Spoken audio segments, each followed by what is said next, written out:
So, good evening, everyone.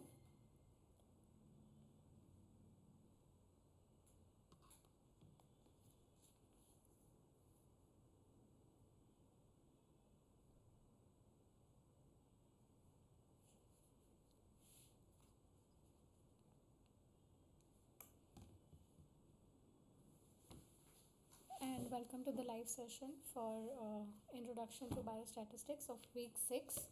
I am Prashasti Pandey, PhD and PMRF Fellow from Department of Botany, Banaras Hindu University. And we will be taking few previous year's question and solving them so that it will become easier for you to solve your assignments for this year. I'll just wait for 2-3 minutes more, so if anyone else wants to join can join, and then we can start with our session.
Okay, so we'll just start with our session, and I'll just give some questions on your screen, and there will be options. You can try solving them. I'll give you 2-3 minutes of time. If you know the answer, you can either tell them or you can write your answers in the chat box. And after some time, I'll be giving you the solution for it. Okay. So your first question is, what happens to the variance of a sample if the sample size increases and decreases respectively? Your options are decreases and reduces to half, decreases and increases, remains same in both the cases, and increases or decreases. I'll give you 2 minutes. If someone knows the answer, please you can tell me.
Okay, so let's look at the answer.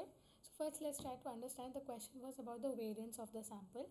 So let's just try to understand first that what variance exactly is. Okay, So variance is a statistical measure, okay, that quantifies the spread or the dispersion of the data.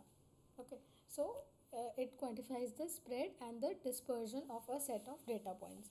So now if you have a graph like this and you want to talk about how much the data is spread, okay, or how much far it is from the mean, that is called as the variance of a data point. Okay, so if you read the entire line, it is quantifies the dispersion or the spread of data points around the mean value. Okay, so this is an important thing. So that is exactly what I've shown in this figure, that how far the data is from your mean point and what is the farthest your data can be from the mean point.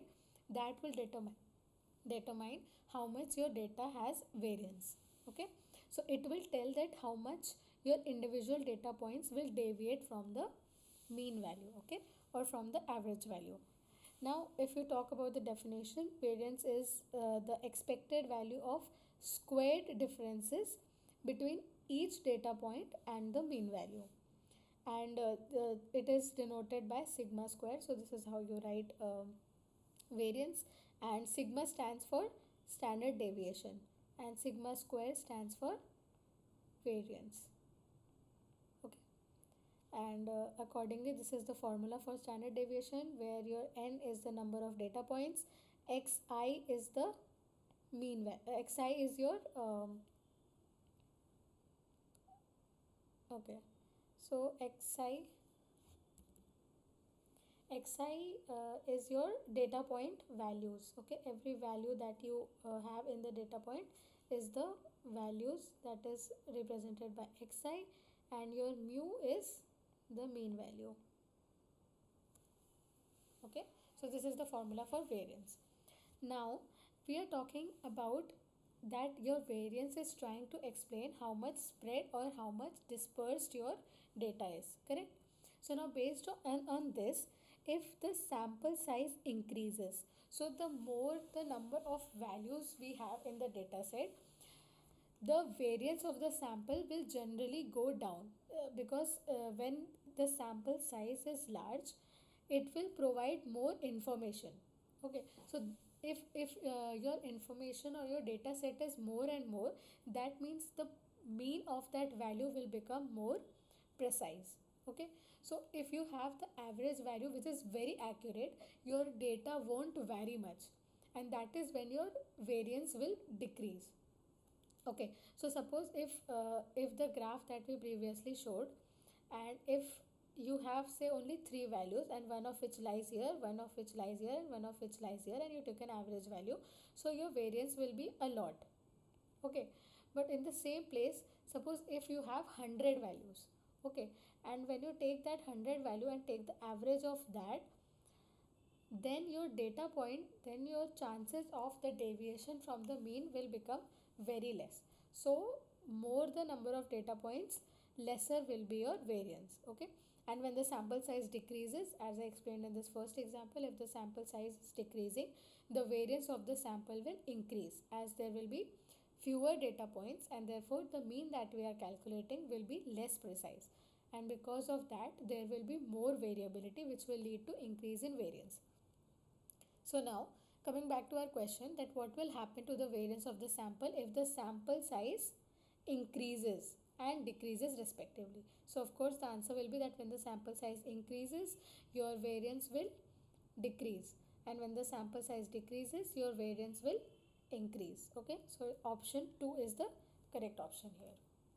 I hope this was clear. Let's move on to our next question. It is a numerical type question. Suppose the heights of adults in a certain population follow a normal distribution with a mean of 170 centimeter and a standard deviation of 8 centimeter. If a random sample of 64 adults is selected, what is the probability that the average height of the sample falls between 168 and 172 centimeter? Your options are 20.2%, 95.4%, 23.46%, and 18.98%. I'll give you 2 minutes. You can try solving it.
Okay, so we will just try to understand this question. So the question is giving, so let's first write down the values that the question is giving. So here the population, we have a value of population mean which is 170 centimeters, and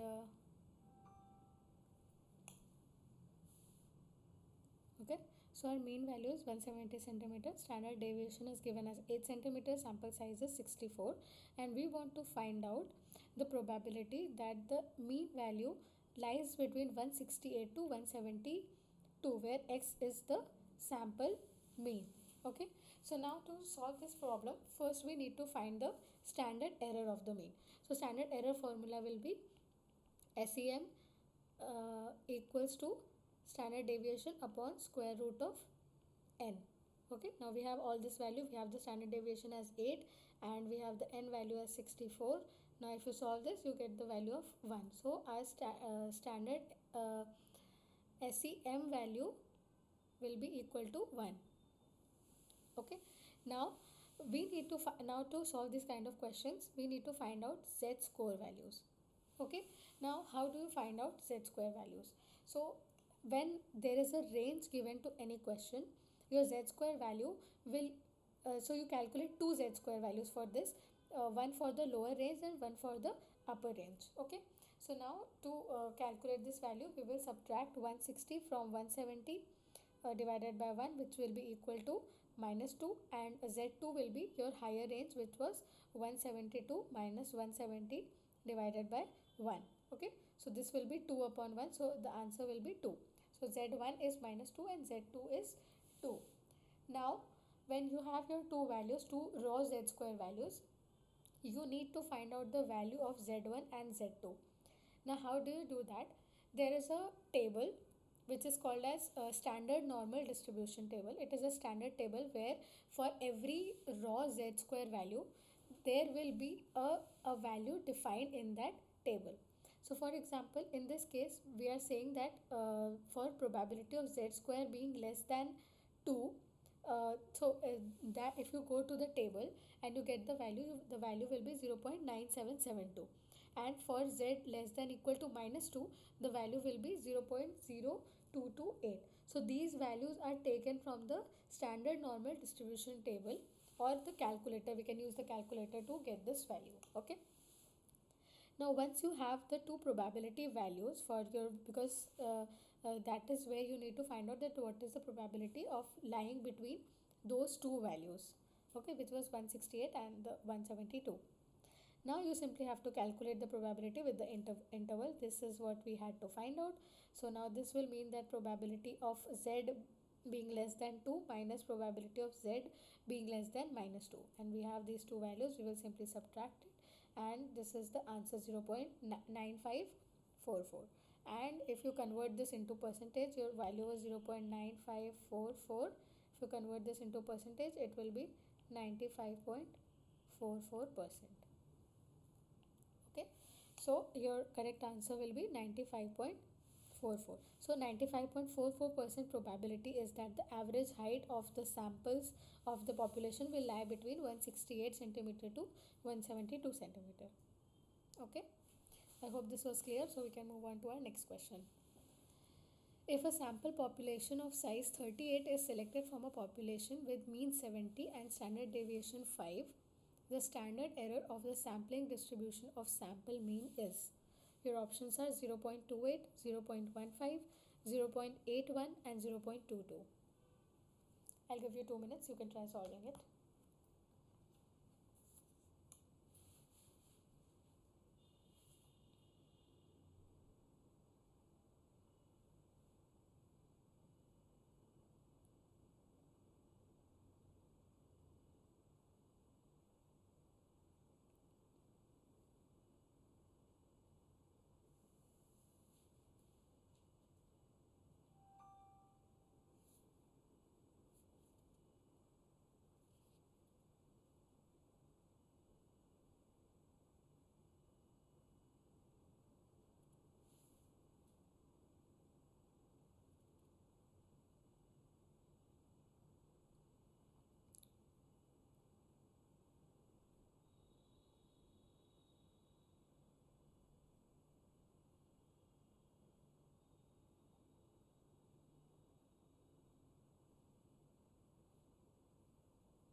Okay, so let's try solving this question. So let's first note down our given values. So we have the value of standard deviation, which is 5, and the sample size is given 30. Now this is a very simple question. You just need to calculate the standard error mean. So we have already learned the formula. Standard error mean is nothing but standard deviation upon root n. Standard deviation was 5, root n is root 38, and root 38 is 6.16. So if you calculate 5 divided by 6.16, your answer is 0.811. Okay, so the answer to this question is 0.81, which is your third option. Okay, this was a simple question. Now let's move on to our next question. A test is conducted for null hypothesis where mean equals to 50 and standard deviation equals to 5. A sample size of 36 has mean of 52.5. The test statistic is, your options are 0.3, 3.0, 4.5 and 0.35. I'll give you 2 minutes. You can try solving this question.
Okay, so we'll try solving this question. Now, our null hypothesis said that the mean value was 50 and the standard deviation value is 5. The sample size was given as 36 and the sample mean is 52.5. Okay, so now according to this,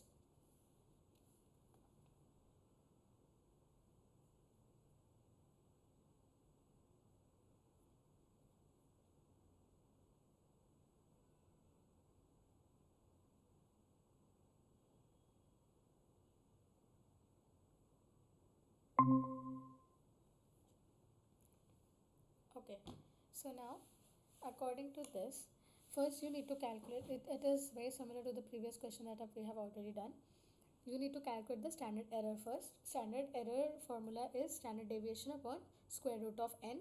So standard deviation is already given as 5 upon root n is root 36, which is 5 by 6. So your answer is 0.833, which is the standard error mean.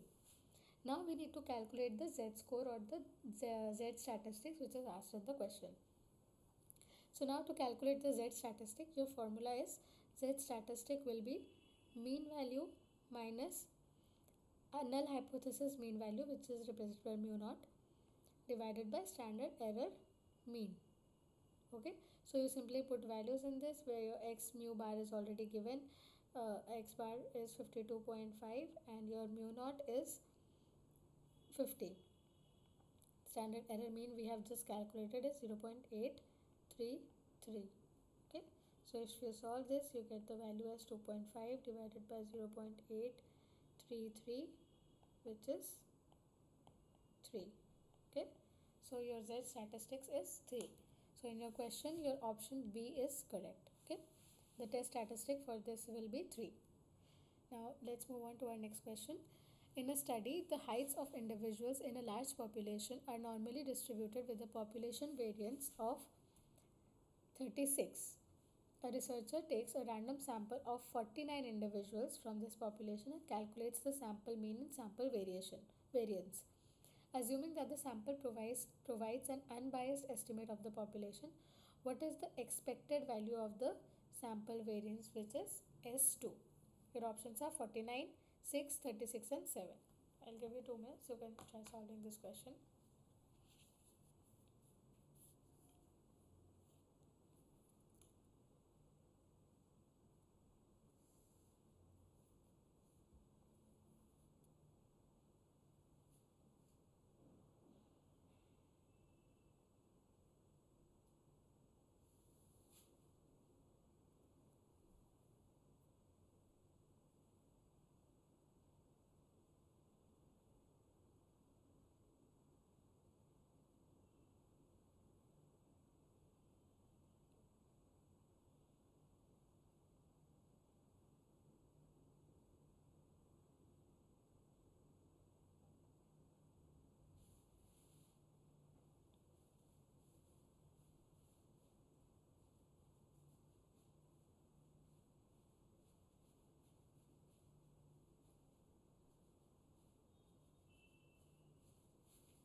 So let's try to solve this question.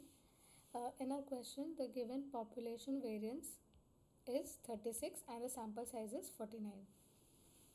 Okay, so now we need to calculate expected value of the sample variance, which is S2, in an unbiased estimator of the population variance. So now the formula is S square will be equal to your standard deviation or your population variance square. Okay, square of standard deviation, population variance or square. This is called standard deviation, I'm reminding again, and this is called as variance. Okay, so you just put all the values here, and we know that the value is already given for your variance, which is 36.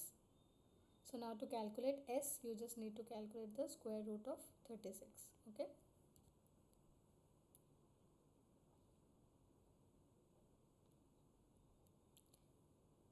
So the question was asked about the variance. So if the question would have been about the standard deviation, then your answer would have been square root of 36, which is 6. But this question asked about the variance, which is S square. So that will be 36. Okay. So your option C is correct. The next question is, if the standard deviation of the population is 70 and the sample size is 35, then what is the standard deviation of the sample? Your options are 6.088, 2.412, 11.832 and 3.908.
So we'll try solving this question.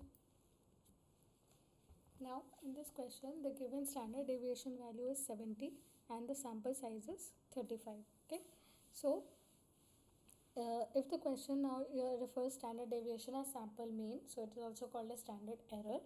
And again we have already seen how it is calculated by giving standard deviation upon root n, which is 70 upon square root of 35. So now if you simply calculate this value, square root of 35 is 5.916, and if you divide 70 by 5.916, your answer is 11.813. Okay, so the correct answer to this question is 11.832, which is your option C. Okay, so your next question is, the length of a particular species of fish in a lake follows a normal distribution with a mean of 35 centimeters and a standard deviation of 5 centimeters. If a random sample of 100 fish is selected, what is the probability that the average length of the sample falls between 34 and 36 centimeters? We have solved this kind of question before, so I'll give you 2 minutes, you can try solving this.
Okay, so we will try. Let's solve this question. So in the question, the mean value is given as 35, the standard deviation is given as 5, the sample size is n, and the question is asked that we want to know the probability of the mean lying between 34 and 36, where x bar is the sample mean. So again, the first step will be calculating your SEM value, which is your standard deviation upon root n, which will be 5 upon root n is your 100, which is 5 by 10. So your SEM value will be 0.5. Okay. Then you need to convert it to Z squares. The Z scores, so your Z1 value will be 35, which is 34, which is your lowest value, minus your mean value, which is 35, upon your SEM, which is 0.5, and this comes down to -2. And similarly you calculate a Z2 value, which is your upper limit, which is 36, minus your mean value 35 upon your SEM, which is 0.5, and this value comes down to +2. Now again you use the standard normal distribution, and you get that probability of Z being less than 2 is 0.9772, and of Z being less than -2 is 0.0228. Now you calculate the probability within the interval, which is P probability of Z's value being to lie between -2 and 2 is 0.9772 minus 0.0228, and the answer is 95.44. And if you convert this value into percentage, it will be 95.44 percentage. Okay, so your answer to this question is 95.44, which means the probability of the average length of the sample will of lying between 34 to 36 centimeter is 95.44. Okay, I hope this question was clear. Now let's move on to our next question. A study is conducted to test the null hypothesis of H naught, where mean is 100 with the population deviation of 5. A sample size is of 25 and the sample mean is found to be 105. What is the standard error of the sampling distribution of the sample mean? Your options are 1.5, 2.0, 3.0 and 0.05.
Okay, so let's try to solve this question.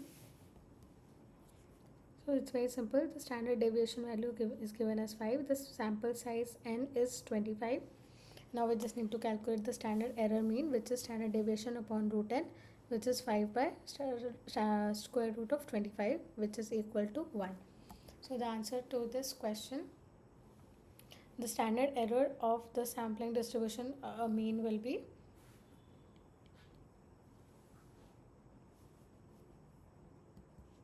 okay. So the next question is, a researcher is conducting a study on the average height of certain population. The population variance is known to be standard deviation square, which equals to 25. To achieve 95% confidence interval with a margin error of 0.5 centimeter, what should be the minimum sample size? So with this kind of questions, where your variance is given as 25, population standard deviation is root 25, because standard deviation is square root of variance, so square root of 25 will be equal to 5. Confidence level is 95% and margin of error will be 0.5 centimeter. Now if the z square value is given as 95% confidence, that means uh, if you calculate it from the standard normal distribution table, the critical value for 95% confidence will be 1.96. Okay, so now by using this z square value, you just put the values in the formula of margin error, which is E equals to z into standard deviation upon root n. So now if you rearrange that for n, you have z into standard deviation upon e whole square. So the values will be 1.96 into 5 upon 0.5 and whole square, which is 9.8 divided by 0.5, which is 19.6 square. So the answer is 384.16. Now since the value was asked in a whole number, your answer will be 385. So 384. So your option C is correct. Okay. Now coming to our last question.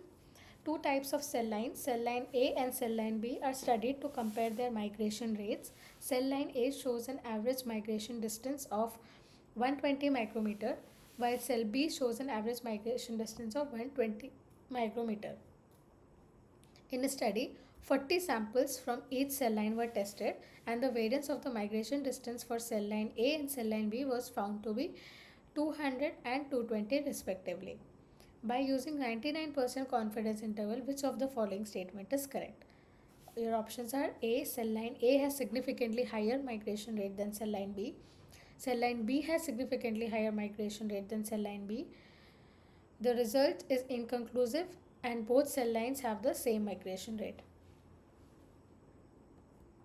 So now to solve this question, your value here is cell line A has 120 micrometer of mean and the variance is given as 200 and sample size is 40, and for your cell line B it is 100 micrometer, variance is 220 and sample size is 40. The confidence level is given as 99%.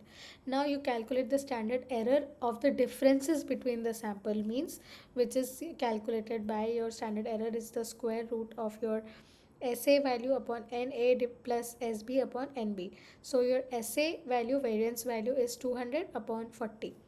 Okay, so 200 upon 40 plus 220 upon 40 and the square root of this whole entire value. So your answer will come down to approximately 3.24.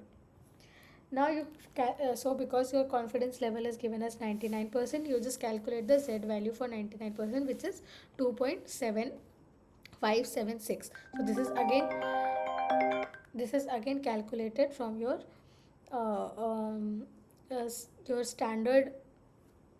standard table or the calculator. Now you calculate the margin of error for this. So your margin of error formula is Z into standard error. Your Z value we have already found out from the standard table, which is 2.576 into your margin of error we have calculated earlier, which is 3.24, which value is approximately 8.35. Okay, now you calculate the confidence interval between the differences of the mean.